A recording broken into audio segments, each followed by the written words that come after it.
महाराष्ट्र विधानसभा चुनाव से पहले जोगेश्वरी में आबा काटे। महाराष्ट्र विधानसभा चुनाव से पहले अजित पवार के नेतृत्व वाली एनसीपी में शामिल।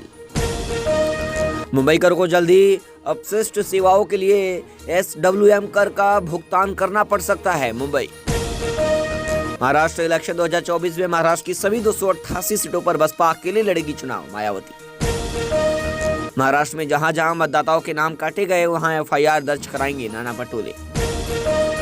महाराष्ट्र विधानसभा चुनाव अजित बहुजन अघाड़ी अपने 16 उम्मीदवारों की 5वीं सूची जारी की। महाविकास अघाड़ी में सीट बंटवारे के विवाद को लेकर नाना पटोले और संजय राउत की सफाई, बोले नहीं है कोई लड़ाई। सीट शेयरिंग को लेकर महाविकास अघाड़ी में महाभारत। विदर्भ की सीटों को लेकर कांग्रेस शिवसेना यूबीटी में मचा बवाल।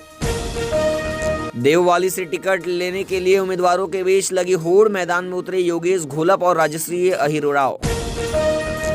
महाविकास अघाड़ी में सहयोगी मंगलवार तक महाराष्ट्र में सीट बंटवारे के फॉर्मूले को अंतिम रूप दे देंगे। कांग्रेस भाजपा के 99 उम्मीदवारों की सूची में सिर्फ एक उत्तर भारतीय का आया नाम। जनता समेत संजय उपाध्याय भी हुए नाराज।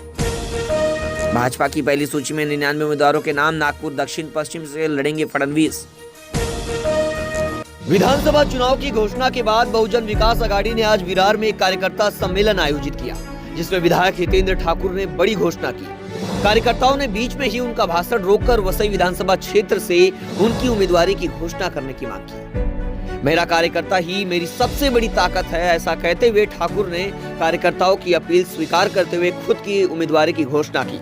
इसके बाद कार्यकर्ताओं में उत्साह का माहौल दिखाई दिया।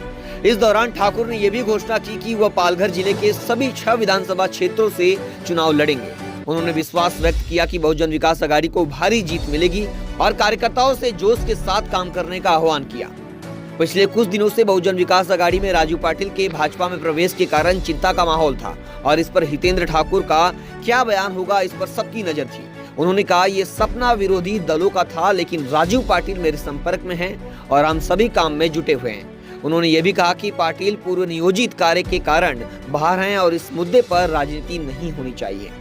महाराष्ट्र में जारी दल बदल की राजनीति पर कटाक्ष करते हुए ठाकुर ने कहा, हमारा नाम कभी भी ऐसे मामलों में नहीं आया। उन्होंने जोर देकर कहा कि उनके साथ अन्य 2 विधायक भी कभी इस तरह की राजनीति में शामिल नहीं हुए और ना ही कभी होंगे। उन्होंने कहा, हमारी पार्टी बहुजन विकास अघाड़ी हमेशा विकास के मुद्दों पर ही राजनीति करती है और हम विकास कार्यों पर ही बात करेंगे। आज के सम्मेलन में कई वरिष्ठ नेता, महिला कार्यकर्ता, युवा कार्यकर्ता सहित बड़ी संख्या में कार्यकर्ता उपस्थित थे। नायगांव, नालासोपारा, अचोले के कई कार्यकर्ताओं ने इस मौके पर बहुजन विकास अघाड़ी में आधिकारिक रूप से प्रवेश किया।